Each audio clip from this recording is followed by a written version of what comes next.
की ऊर्जा 10 electron volt है। गणना कीजिए एक फोटॉन की ऊर्जा 10 इलेक्ट्रॉन वोल्ट है। गणना कीजिए नंबर 1 फोटॉन का गतिक द्रव्यमान,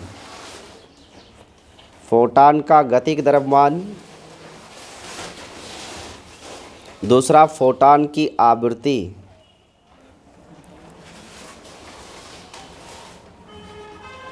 फोटॉन का गतिक द्रव्यमान पहला क्वेश्चन, दूसरा है फोटॉन की आवृत्ति। अब इसको मिटाने के लिए कुछ वस्त्र चाहिए।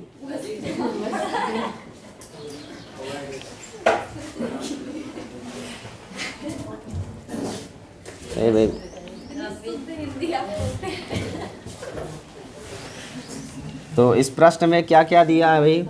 एक फोटॉन है, उसके पास कुछ ऊर्जा है जिसका मैग्नीट्यूड यानी परिमाण 10 इलेक्ट्रॉन वोल्ट दे रखा है।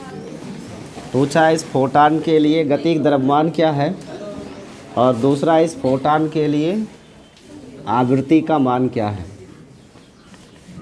दो प्रश्न पूछे गए। देखिए जो फोटॉन है, इस फोटॉन के लिए ऊर्जा कितना दे रखा है? 10 इलेक्ट्रॉन वोल्ट। और आप लोगों को बहुत पहले हम बता चुके हैं कि इलेक्ट्रॉन वोल्ट किसका मात्रक है? ऊर्जा का। और 1 इलेक्ट्रॉन वोल्ट बराबर 1.6 × 10⁻⁻19 जूल होता है। तो इस फोटॉन की ऊर्जा को हम E बराबर 10 इलेक्ट्रॉन वोल्ट के बजाय 10 × 1.6 × 10⁻⁻19 जूल लिखेंगे, क्योंकि कैलकुलेशन हमें MKS पद्धति में करनी है। इसके बाद एक डाटा और हमारे पास है क्या, कि किसी भी फोटॉन के लिए जो गतिक द्रव्यमान होता है वो होता है E बराबर mc²। ऊर्जा m द्रव्यमान है, लेकिन ध्यान में रखिएगा ये द्रव्यमान अगर फोटॉन है, कौन है? फोटॉन। तो फोटॉन का जो कैरेक्टर है ना, वो 2 टाइप का होता है। अगर ये रेस्ट में है तो इसका मास क्या होता है? 0। और अगर ये मूविंग है तभी इसके पास मास होता है। और एक रिलेशन है m बराबर m0/√1 - v²/c²। इसे बोलते हैं आइंस्टीन का relative mass equation, relative mass. लेकिन ध्यान में रखना, ये रिलेटिव मास इक्वेशन फोटॉन के लिए नहीं लगाते। ये किसके लिए लगाते हैं? कि कोई भी पिंड अगर v वेग से गति कर रहा हो तो गति करते समय उसका वेग उसका द्रव्यमान कितना होगा, उस किसी भी अन्य कण के लिए होता है। फोटॉन तो डिफाइन है कि ये एनर्जी का क्या है? पैकेट है। जब ये रेस्ट में रहेगा तो इसमें कोई भी द्रव्यमान नहीं होगा, लेकिन जब ये मूविंग होगा तो इसमें द्रव्यमान होगा। और वो ये रिलेशन है आइंस्टीन का relative mass equation, m = m0/1 - v²/c²। इसको k भी लिखते हैं कई बार, दैट इज़ काइनेटिक मास, गतिक द्रव्यमान। ठीक है, ये इक्वेशन सिर्फ आपको मैंने बता दिया। अब इसका यूज जैसे रॉकेट में करते हैं। रॉकेट होता है ना, पृथ्वी से सैटेलाइट को रॉकेट में रख करके अंतरिक्ष में ड्रॉप करना होता है। तो जो रॉकेट होते हैं उसमें इनिशियली बहुत ज़्यादा फ्यूल यूज करते हैं ना। जो रॉकेट में आप देखते हो ऐसे पार्ट्स, पोर्शन 1, 2, 3, इन सब में क्या होता है? फ्यूल ही तो होता है। और इस फ्यूल का वज़न टन में होता है, किलो में नहीं, टन में होता है। लेकिन इसकी एक विशेषता होती है क्या, कि जैसे जैसे रॉकेट ऊपर जाएगा वैसे वैसे ये फ्यूल बर्न होके क्या होता है? निकलता रहता है। तो ये जो मास है टोटल रॉकेट का, ये मास पर सेकंड क्या होता है? कम होता रहता है। मास कम हो रहा है कब? जब ये रॉकेट गति कर रही होती है तब। इसका मतलब मास और वेलोसिटी में यहाँ एक रिलेशन है, वो रिलेशन यहाँ लिखा हुआ है। इसे बोलते हैं आइंस्टीन का रिलेटिव मास इक्वेशन। फोटॉन के बारे में क्या कथन सत्य है, कि फोटॉन जब रेस्ट में होता है तो इसके पास कोई भी मास नहीं होता, और जब ये मूविंग होता है तब ये मास का कैरेक्टर शो करता है। इसको ऐसे समझो कि जैसे एक कमरे में आपने लाइट ऑन किया। पहले ऐसे दूसरा उदाहरण लेते हैं, धुआं लेते हैं। मान लो कमरे में आपने एक छोटा सा लकड़ी का टुकड़ा जलाया, तो उससे या अगरबत्ती जला लो। अगरबत्ती अगर हम जलाते हैं धूप बत्ती, तो पूरे कमरे को चारों तरफ से बंद कर दिया जाए और धूप बत्ती जला दे, तो जो धुआं होगा वो पूरे कमरे में क्या होगा, भर जाएगा ना। अब आप मान लीजिए कि 10 मिनट तक वो धूप बत्ती जल रही है, उसके बाद 10 मिनट बाद कोई जाके उसको बंद कर देता है, तो वो धुआं रहेगा कि गायब हो जाएगा? तब भी तो रहेगा ना। जब बंद किया गया तब भी तो धुआं रहेगा। जब तक खिड़की दरवाज़ा खोल के उस धुएँ को बाहर नहीं करेंगे तब तक वो कमरे में भरा रहेगा। लेकिन इसके जस्ट अपोजिट, अगर आप मान लो आपके पास एक ट्यूबलाइट है या लालटेन है, एक बंद कमरे में रख के आपने स्विच ऑन किया, जब आप स्विच ऑन करोगे तो पूरे कमरे में प्रकाश बिखर जाएगा और पूरा कमरा फोटानों से क्या होगा, भर जाएगा। लेकिन जैसे ही स्विच ऑफ करेंगे सारे फोटान कहाँ चले जाते हैं, विलुप्त हो जाते हैं, दिखाई नहीं देता, यानी लाइट ही नहीं रह जाती, एकदम अंधेरा हो जाता है। ऐसा क्यों? क्योंकि फोटोनों में कोई रेस्ट मास नहीं होता। जैसे ही जब तक ये सोर्स से निकलते रहते हैं, गति करते रहते हैं, तब तक इनके पास द्रव्यमान होता है। जैसे ही सोर्स को आपने ऑफ किया, उसमें से निकलने वाले फोटोन की वेलोसिटी 0, फोटोन निकलेगा ही नहीं। और बाकी जो फोटोन पहले से मीडियम में है वो सभी के सभी मीडियम द्वारा अब्जॉर्ब हो जाते हैं, बचते ही नहीं हैं।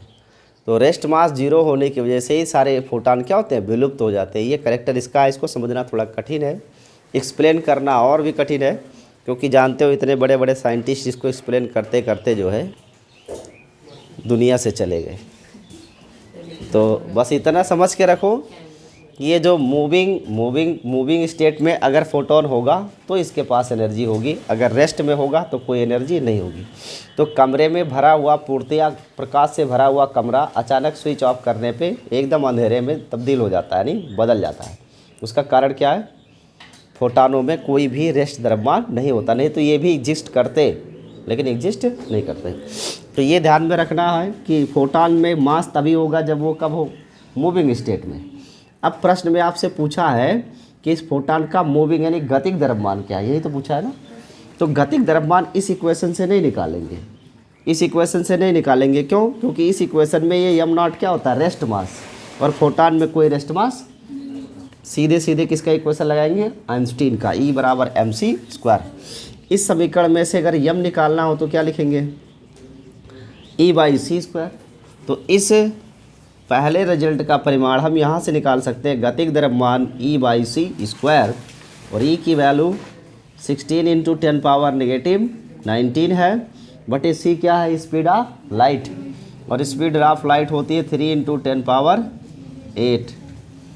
इतना किलोग्राम आ जाएगा। जैसे हल कर लेंगे तो 16 × 10⁻19 बटे 3 त्रिका 9 × 10⁸ 8 16, और 16 में 9 से भाग करेंगे, 9 × 1 = 9, 7 × 16 70, 9 × 8 72 ज़्यादा होता है, 9 × 7 63, इतना बहुत है, 2 डिजिट लिख लिया हमने। और ये पावर 16 हो जाएगा यहाँ आके, तो 1 6 25 10 35, अर्थात जो गतिक द्रव्यमान है फोटान का वो लगभग 1.7 × 10⁻35 किलोग्राम के बराबर होता है। बात समझ में आ गई।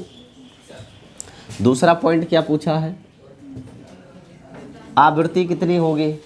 देखो मास तो हमने किसके अनुसार निकाला, आइंस्टीन के रिलेशन से, लेकिन आवृत्ति आइंस्टीन के रिलेशन से हम नहीं निकाल सकते। किसके रिलेशन से निकालेंगे, प्लांक के क्वांटा सिद्धांत से। तो प्लांक का क्वांटा सिद्धांत क्या कहता है कि किसी भी गतिक मतलब मूविंग फोटोन के लिए जो ऊर्जा होती है वो hν होती है। क्या होती है, और मुझे ये न्यू ही तो ज्ञात करना है, तो न्यू बराबर क्या होगा, E/h। यहाँ E की वैल्यू कितनी है, 10 × 1.6, तो इसको 16 ही लिख देते हैं डायरेक्ट, × 10⁻19, और बटे h प्लांक कांस्टेंट 6.6 × 10⁻34, और आवृत्ति का मात्रक पर सेकेंड या हर्ट्ज होता है, तो यहाँ पे हर्ट्ज यूज़ करेंगे। फिर इसको कट कर देते हैं, इससे 10 बढ़ा दे 160 हो जाएगा, बटे 66 × 10⁻, ये 34 कम हो जाएगा 19 से, 15 आएगा, और भी प्लस में। इसको कट करिए, कितने से, 6 से काट दें, नहीं कटेगा, 2 से काटो, 2 × 8 = 16, 2 × 3 = 6, 2 × 3 = 6।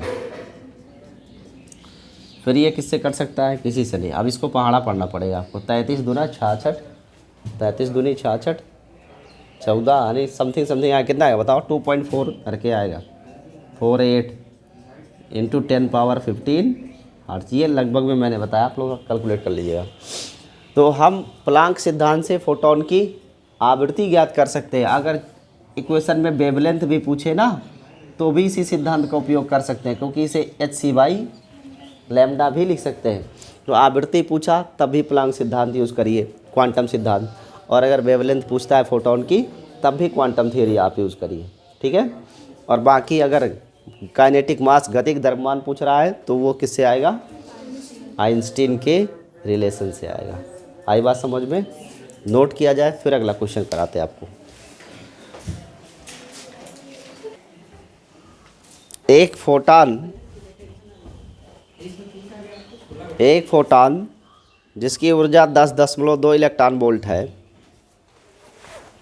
एक फोटान जिसकी ऊर्जा 10.2 इलेक्ट्रॉन वोल्ट है,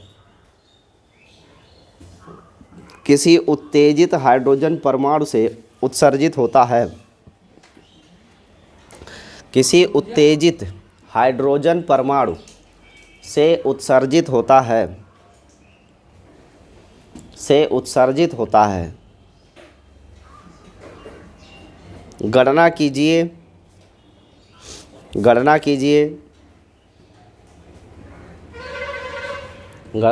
पहला क्वेश्चन नंबर 1 फोटान का संवेग,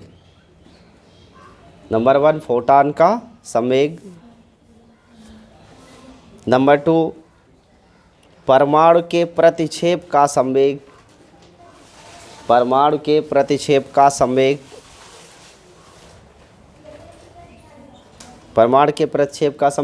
और तीसरा क्वेश्चन परमाणु के प्रतिक्षेप की गतिज ऊर्जा,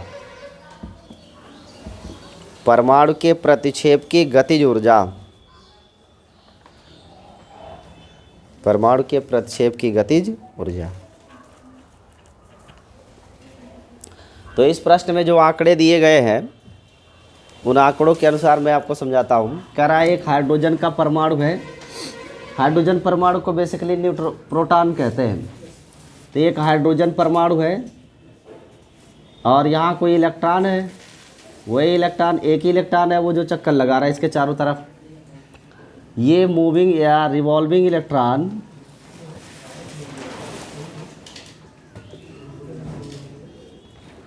क्या जनरेट कर रहा है?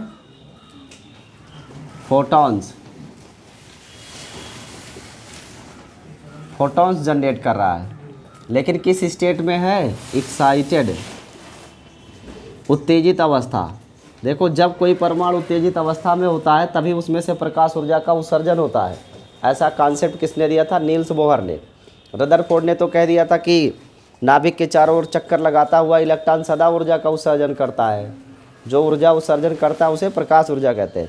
लेकिन नील्स बोहर ने उसको सुधारा था, उसने कहा कि चक्कर लगाता हुआ इलेक्ट्रॉन सदा ऊर्जा का उत्सर्जन नहीं करता, जब ये उत्तेजित अवस्था में होता है तभी ऊर्जा का उत्सर्जन करता है। तो यहाँ पे कह रहा है एक्साइटेड स्टेट में है और फोटोन जनरेट कर रहा है। फोटोन समझते हो क्या है? Light particle. इसका मतलब ये हाइड्रोजन परमाणु कौन सी ऊर्जा का उत्सर्जन कर रहा है? प्रकाश ऊर्जा का। और प्रकाश ऊर्जा किस फॉर्मेट में? फोटोन में। और फोटोनों के पास एनर्जी कितनी है प्रश्न के अनुसार? 10.2 इलेक्ट्रॉन वोल्ट। अब इसे पहले जूल में कन्वर्ट करिए, 1.6 × 10⁻19 जूल। उसके बाद 10 का गुणा करने से तो सीधा सीधा ये बन जाएगा, 10.2 का गुणा कर लेते हैं या यूं ही रखते हैं, काट देंगे आगे जहाँ आवश्यकता पड़ेगी, डिवीजन कर लेंगे। और क्या है इसमें? कुछ नहीं है, लेकिन ये पता है कि फोटोन क्या होते हैं? लाइट पार्टिकल्स होते हैं। अब इसमें पहला प्रश्न आपसे क्या पूछा गया है? फोटॉन का संवेग पूछा है ना। तो फोटॉन का संवेग कब मिलेगा? जब फोटॉन में द्रव्यमान हो और फोटॉन का वेग हो, तभी तो इसका संवेग मिलेगा। क्या इसके पास ऐसा कुछ करैक्टर है जिससे आपको संवेग मिल सके? क्या इसका द्रव्यमान दिया हुआ है? नहीं दिया ना, तो पहले द्रव्यमान निकालना पड़ेगा। लेकिन ये एक चीज़ आपको निकालने की ज़रूरत नहीं है, क्या? फोटॉन का वेग। फोटॉन का वेग सदैव प्रकाश के ही वेग के बराबर होता है, क्योंकि फोटॉन भी प्रकाश की ही कण है। इसलिए speed of photon is always equal to the speed of light. और हम इसे कंसीडर करेंगे इन वैक्यूम। जो ये मास है, द्रव्यमान नहीं मालूम, तो इसके लिए कौन काम आने वाला है, आइंस्टीन। E बराबर mc, तो यहाँ से m का मान क्या आएगा, E/c। ये वैल्यू यहाँ यूज़ कर लेंगे तो मोमेंटम P बराबर m की जगह E/c² इंटू c, तो एक एक c कट जाएगा तो P बराबर क्या हो जाएगा, E/c। अब जरा इस समीकरण को ध्यान से देखिए, ये समीकरण क्वांटम फिजिक्स का है और एक और संवेग का आप फार्मूला पढ़ते हो P बराबर mv, याद है। ये क्लासिकल फिजिक्स का है और ये क्वांटम फिजिक्स का है। इन दोनों में आप भेद समझ लो। आज क्वांटम क्लासिकल फिजिक्स में जब हम क्लासिकल फिजिक्स की बात करते हैं तो वहाँ संवेग के लिए सबसे ज़्यादा आवश्यक तत्व जो है वो कौन है, द्रव्यमान। अगर पिंड है तो द्रव्यमान होना चाहिए, और द्रव्यमान अगर है और वो गति कर रहा है तो ही उसके अंदर संवेग होगा। अगर द्रव्यमान नहीं है तो संवेग का मान क्या होगा, जीरो। भाई m की वैल्यू ही जीरो तो मोमेंटम क्या हो जाएगा। ये कहाँ पे ऐसा होता है, क्लासिकल फिजिक्स में, जहाँ पे हम बड़े अमाउंट वाले मटेरियल लेते हैं, जैसे पृथ्वी, चाँद, सूरज, तारे, कार, ट्रक, आदमी, इस टाइप से, ठीक है, गेंद। और ये क्या है, क्वांटम फिजिक्स। क्वांटम फिजिक्स क्या कहती है, क्या इस समीकरण में, मोमेंटम के समीकरण में कहीं द्रव्यमान दिख रहा है, यहाँ द्रव्यमान नहीं है, पर है क्या चीज़, ऊर्जा और वेग। यानी ये क्वांटम फिजिक्स कहती है कि संवेग के लिए आवश्यक तत्व द्रव्यमान नहीं, आवश्यक तत्व वेग है। यहाँ भी वेग, यहाँ भी वेग। तो याद रखिएगा, वेलोसिटी के लिए सबसे ज़्यादा नेसेसरी कंपोनेंट जो है वो है वेलोसिटी। क्या है, वेलोसिटी। मोमेंटम दोनों में भी हो सकता है, चाहे वो मूविंग ऑब्जेक्ट हो, चाहे वो मूविंग एनर्जी हो, चाहे ऊर्जा गति कर रही हो, चाहे द्रव्यमान गति कर रहा हो, दोनों अवस्था में हमें संवेग प्राप्त होंगे। ये क्लासिकल फिजिक्स में ही ये कंडीशन है कि द्रव्यमान होना चाहिए, क्वांटम में ऐसा कोई कंडीशन नहीं है। यानी द्रव्यमान हो चाहे ऊर्जा हो, द्रव्यमान या ऊर्जा में से कोई भी है पर वो गति करना चाहिए। अगर द्रव्यमान है या ऊर्जा, दोनों में से कोई भी हो, अगर वो गति कर रहा है तो उसमें संवेग होगा। और यहाँ आप देख पा रहे हो संवेग P बराबर E/c, और यहाँ P बराबर m इंटू v। दोनों में कॉमन टर्म क्या है, वेलोसिटी। तो मोमेंटम के लिए नेसेसरी यानी आवश्यक कंपोनेंट क्या है, वेलोसिटी, ना कि मास। अब आप इस इक्वेशन का उपयोग करेंगे तो आंसर आ जाएगा।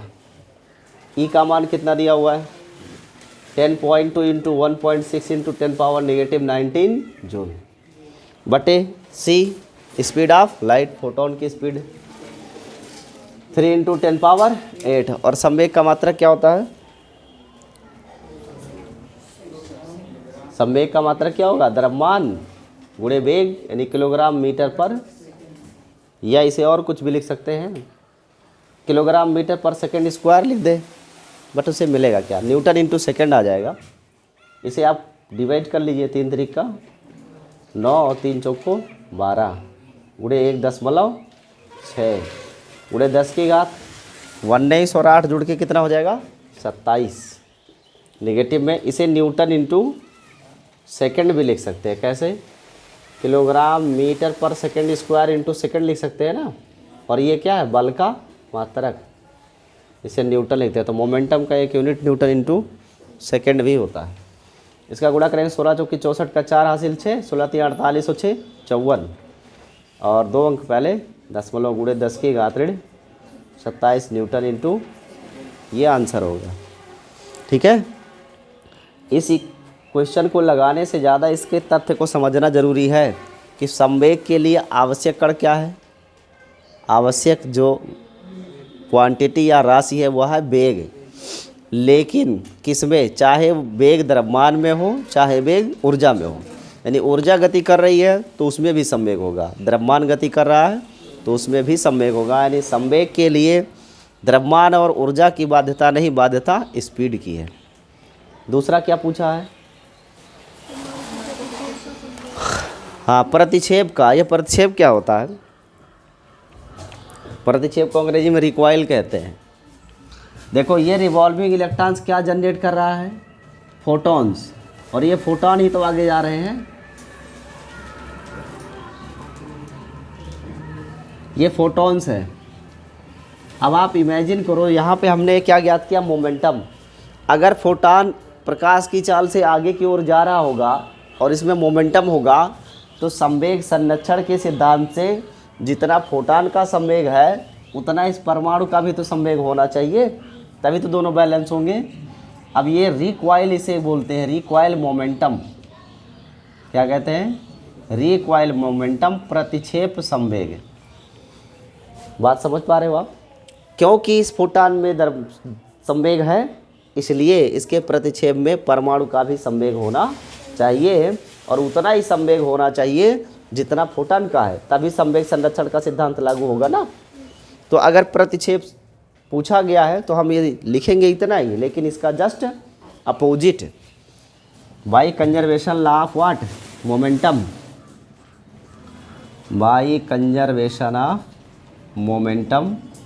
संवेग संरक्षण का सिद्धांत क्या कहता है कि अगर किसी पिंड के एक पिंड में एक दिशा में कोई संवेग है तो उतने ही परमाणु का उसके विपरीत दिशा में संवेग होना चाहिए, यानी दोनों इनिशियल और फाइनल मोमेंटम बराबर होने चाहिए।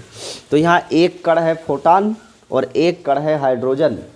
अगर फोटॉन में संवेग है और फोटॉन इसी से निकल रहा है तो इस हाइड्रोजन में भी संवेग होना चाहिए। तो मोमेंटम कितना होगा, प्रतिक्षेप संवेग, प्रतिक्षेप संवेग फोटॉन के संवेग का बराबर परंतु विपरीत होगा, यानी नेगेटिव संवेग किसका लिखेंगे, फोटॉन का, अर्थात नेगेटिव 5.44 इंटू 10⁻⁻27 न्यूटन इंटू, ये रिकॉइल हो गया। इसके बाद क्या पूछा है, प्रतिक्षेप ऊर्जा पूछा है। तो प्रतिक्षेप ऊर्जा का मतलब है फोटॉन की ऊर्जा। तो फोटॉन के लिए अगर हम ज्ञात कर लें ऊर्जा तो उतने ही प्रतिक्षेप ऊर्जा परमाणु के पास भी होगी। और प्रतिक्षेप ऊर्जा का मतलब कौन सी ऊर्जा, फोटॉन की ऊर्जा। क्या आप मेरी बात समझ पा रहे हो? जैसे बेसिकली क्लासिकल फिजिक्स में हम लोग क्या पढ़ते हैं, एक गेंद है, एक गेंद यहाँ है, दो गेंदें जाके टकराती हैं, तो संवेग संरक्षण से टक्कर से पहले का संवेग टक्कर के बाद के संवेग के बराबर होना चाहिए। या बंदूक है और गोली है, अगर बंदूक से आपने गोली दागा तो गोली का आगे की दिशा में जितना संवेग होता है बंदूक का पीछे की दिशा में उतना ही तो संवेग होगा। अब मान लो एक हाइड्रोजन परमाणु है, उसमें से फोटॉन निकल रहे हैं, तो बिल्कुल बंदूक की तरह ही तो निकल रहे होंगे, स्पीड ऑफ लाइट की, समझ रहे हो, 3 लाख किलोमीटर पर सेकंड की स्पीड से अगर फोटॉन आगे निकल रहा होगा तो जो हाइड्रोजन एटम है वो पीछे की ओर गति करेगा ना। तो वही पूछा इसमें, प्रतिक्षेप का मतलब सीधे सीधे किसके रिलेटेड क्वेश्चन बन गया, हाइड्रोजन के लिए, यानी एटम के लिए। जब ये प्रतिक्षेप की बात करेगा तो वो किसकी बात हो रही है, एटम की, क्योंकि फोटॉन तो आगे जा रहा है। अब प्रॉब्लम ये है कि फोटॉन की ऊर्जा कितनी है, कैसे याद करें, गतिज ऊर्जा ही निकाल ली है ना, काइनेटिक एनर्जी। तो देखो काइनेटिक एनर्जी का एक फार्मूला p²/2m भी होता है, मोमेंटम के स्क्वायर बटे डबल ऑफ मास, इससे भी तो निकाल सकते हैं। वैल्यू पुट करेंगे आंसर आ जाएगा, नोट कर लीजिए इतना, तब इसके आगे बताते हैं आपको। There is no space.